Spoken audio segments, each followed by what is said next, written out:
1,00,000 మంది శివభక్తులతో కలిసి మహారుద్రాక్ష పూజలో పాల్గొనండి. వెంటనే కాల్ చేసి మీ పేరును నమోదు చేసుకోండి.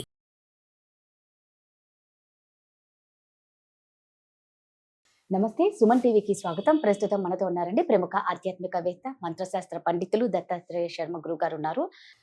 సో బ్రహ్మ ముహూర్తం అంటే అందరికీ తెలిసిందే. మరి అమావాస్య, పౌర్ణమి ఇలాంటి ఇంపార్టెన్స్ డేలో భార్యాభర్తలు అనేది శృంగారం చేయొచ్చా? అది ఏ టైంలో చేయాలి, అసలు చేయకూడదా?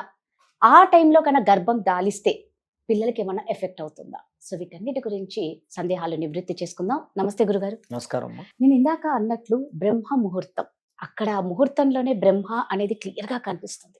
నెక్స్ట్ అమావాస్య, పౌర్ణమి, ఈ ఈ టైంలలో భార్యాభర్తల కన్నా శృంగారంలో పాల్గొంటే ఏమన్నా అవుతుందా, లేదు దీనికంటూ సపరేట్ టైం ఉంటుందా? ఈ టైంలో పాల్గొన్న తర్వాత వాళ్ళు గర్భం దాలిస్తే లోపల పిండానికి పిల్లలకి ఏమన్నా అవుతుంది? ముందుగా మన సనాతన ధర్మ సాంప్రదాయంలో అసలు దంపతులు ఎప్పుడు కలవాలి అంటే ధర్మ ప్రజా సంపత్త్యర్థం అని చెప్తారు. అంటే కేవలం సంతానం కోసం మాత్రమే దంపతులు కలవాలి, శారీరక సుఖం కోసం కలవకూడదనేది శాస్త్రం. అది ఎందుకు అంటే మనం సంతానం కోసం మాత్రమే దంపతులు కలవాలి అని నియమం పెట్టారు. ఆ కారణంగా కాకుండా ఇతరత్ర వేరే కారణంగా ఏ కారణంగా చేసినా సరే మనిషిలో కామోద్రేకం పెరిగిపోతుంది. దానివల్ల ఏమవుతుందయ్యా అంటే అది ఒక అలవాటుగా మారి ఉచ్చనీచాలు మరిచిపోయి ఇప్పుడు జరిగేటటువంటి పిల్లల మీద, పెద్దవాళ్ళ మీద, ఎవరు పడితే వాళ్ళ మీద ఇటువంటి పైశాచికత్వాన్ని ప్రదర్శించేటటువంటి సందర్భానికి అది దారితీస్తుంది. కాబట్టి కేవలం సంతానం కోసం మాత్రమే దంపతులు శృంగారంలో పాల్గొనాలి తప్ప ఇతరత్ర ఇంకెప్పుడూ కూడా కలయిక జరగకూడదు అనేది నియమం. అయితే ఎప్పుడు కలవాలి అంటే కేవలం రాత్రివేళ మాత్రమే దంపతులు కలవాలి తప్ప శృంగారంలో పాల్గొనాలి తప్ప ఇంకెప్పుడు పడితే అప్పుడు వాళ్ళు దంపతులు శృంగారంలో పాల్గొనకూడదు. ఒకవేళ పాల్గొంటే ఏమవుతుంది అనంటే ఒకవేళ మధ్యాహ్నం కానీ ఉదయం కానీ, ఉదయం పూట గనక మనకి సనాతన ధర్మ సాంప్రదాయ ప్రకారంగా చెప్పిన విషయం ఏమిటయ్యా అంటే సూర్యోదయాత్ పూర్వమే దైవారాధన చెయ్యాలి. అంటే 6 గంటల్లోపు. 6 గంటల తర్వాత వాడి వృత్తి, ఉద్యోగము, వ్యాపారం ఏదైతే ఉందో అది చేసుకోవాలి. మధ్యాహ్నం కరెక్ట్గా 12-1 గంట మధ్యలో భోజనం చేసేయాలి. 1 గంట తర్వాత భవిష్యత్ గురించి ప్రణాళిక వేసుకోవాలి. అంటే భవిష్యత్తు ఎలా నడపాలి, ఏంటి పరిస్థితి ఏంటనేది ప్రణాళిక చేయాలి. మరలా సాయంత్రం వేళ దంపతులు, కుటుంబ సభ్యులందరూ ఒక దగ్గర కూర్చుని కుటుంబంలో ఉన్నటువంటి కష్టసుఖాలు మాట్లాడుకోవాలి. రాత్రి వేళ దాంపత్యం అంటే దంపతులు కలిసి శృంగారాన్ని అనుభవించాలి. ఇది ధర్మశాస్త్రం మనకు పెట్టినటువంటి నియమం. ఇది యథాప్రకారంగానే చెయ్యాలి తప్ప దీంట్లో మార్పులు అనేవి చేయకూడదు ఎప్పుడు పడితే అప్పుడు. అంటే ఈ కాలంలో ఏమవుతుందయ్యా అంటే అత్తగారు మావగారు ఇంట్లో లేకపోవడం, దంపతులు ఇద్దరే ఉండడం, దీనివల్ల ఈ ఖాళీ సమయాలు దొరికినప్పుడల్లా వాళ్ళ యొక్క దాంట్లో పాల్గొనడం, శృంగారంలో పాల్గొనడం జరుగుతుంది. ఆ సందర్భంగా ఎప్పుడైనా సరే పురుషుడి యొక్క రేతస్సు స్త్రీకి ఆ సమయంలో గర్భం ధరించేటటువంటి ఆ బీజం గర్భంలోకి వెళ్ళిందనుకోండి, ఉదయం పూట గనక సూర్యోదయం అయిన తర్వాత గనక స్త్రీ ఒకవేళ గర్భం ధరించేటటువంటి శృంగారం గనక జరిపితే ఆ పుట్టేటటువంటి పిల్లలు అంగవైకల్యం కలిగినటువంటి పిల్లలు పుడతారు. మధ్యాహ్నం 12 గంటల లోపు, ఉదయం 6 నుంచి 12 గంటల లోపు గనక గర్భం ఆ రేతస్సు పడి గర్భం ధరిస్తే, 12 గంటల తర్వాత నుంచి సాయంత్రం 6 గంటల లోపు గనక ఎవరైతే ఈ శృంగారంలో పాల్గొన్నప్పుడు ఆ రేతస్సు గర్భం ధరించే రేతస్సు పడిందనుకోండి, ఆ సమయంలో ఉన్న పిల్లలు బుద్ధిమాంద్యం కలిగినటువంటి పిల్లలు. అంటే బుద్ధిమాంద్యం కలిగిన పిల్లలు ఉంటారు కదా, చెవిటి, మూగ ఇలాంటి పిల్లలు ఉంటారు కదా, అలాంటి వాళ్ళు జన్మిస్తూ ఉంటారు. గుడ్డి వాళ్ళు అలాంటి వాళ్ళు జన్మిస్తూ ఉంటారు. బుద్ధిమాంద్యం అంటే ఆలోచన లేకపోవడం, తెలివి తక్కువ పిల్లలు అనుకుంటాం కదా మనం, వెర్రి వాళ్ళు, అలాంటి వాళ్ళు జన్మిస్తూ ఉంటారు.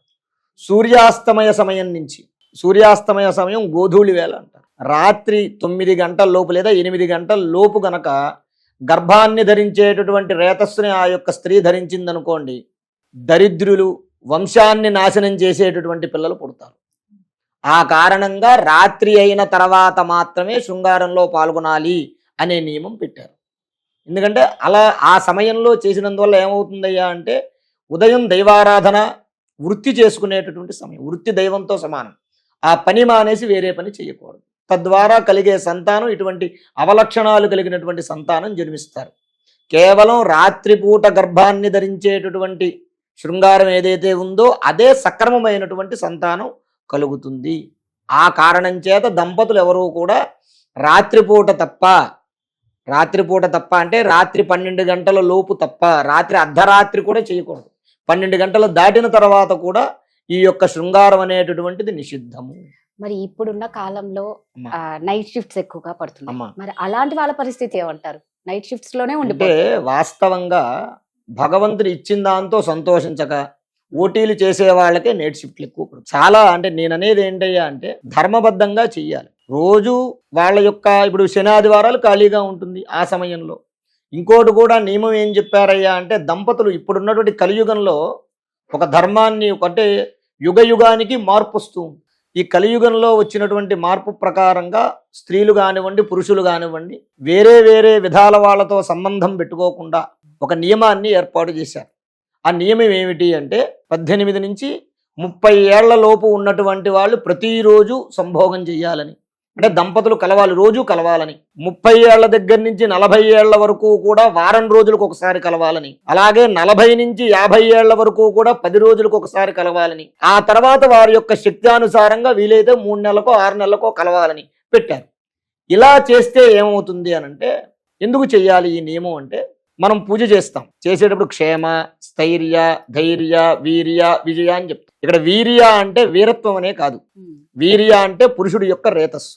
ఎంత నిగ్రహంగా ఆ యొక్క రేతస్సు పురుషుల్లో ఉంటుందో అంత వర్చస్సు వాడికి అంత తేజస్సు ఉంటుంది.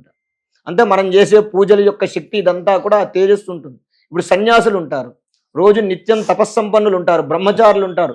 వారిని చూస్తే వారి ముఖం చూస్తే నమస్కరింపదగినగా ఉంటుంది. ఎందుకు? వారు ఇటువంటి కామోద్రేకమైనటువంటి పనులు వాళ్ళు చెయ్యరు కాబట్టి వాళ్ళ రేతస్సు బయటకు వాళ్ళు అస్కలితంగా ఉంటారు కాబట్టి వారు వర్చస్సుతోటి బ్రహ్మవర్చస్సుతోటి ఉంటారు. కాబట్టి అలాగే ఈ శరీరానికి కూడా ఏదైతే ఈ రేతస్సు అనేది వీర్యం అనేది ఉందో అది ఎక్కువ సమయం బయటకు రావటం వల్ల కూడా అనారోగ్యాలకు దారితీస్తుంది. అది వయస్సును బట్టి కూడా. అందువల్ల పూర్వం ఇచ్చినటువంటి వాత్సాయన కామసూత్రంలో వాత్సాయన మహర్షి వారు చెప్పినటువంటి నియమం అనమాట. ఈ సమయం ఈ వయస్సులో ఇలా చెయ్యాలి, ఈ వయసు ఇలా చేయాలి. అలా చేస్తే అంటే సాంప్రదాయబద్ధంగా నియమ ప్రకారంగా చేస్తే వాళ్ళకి ఏ విధమైనటువంటి వ్యాధులు కూడా రావు, స్త్రీకి కానీ పురుషుడికి కానీ రావు. ఆ ప్రకారంగా నియమం చెప్పారు.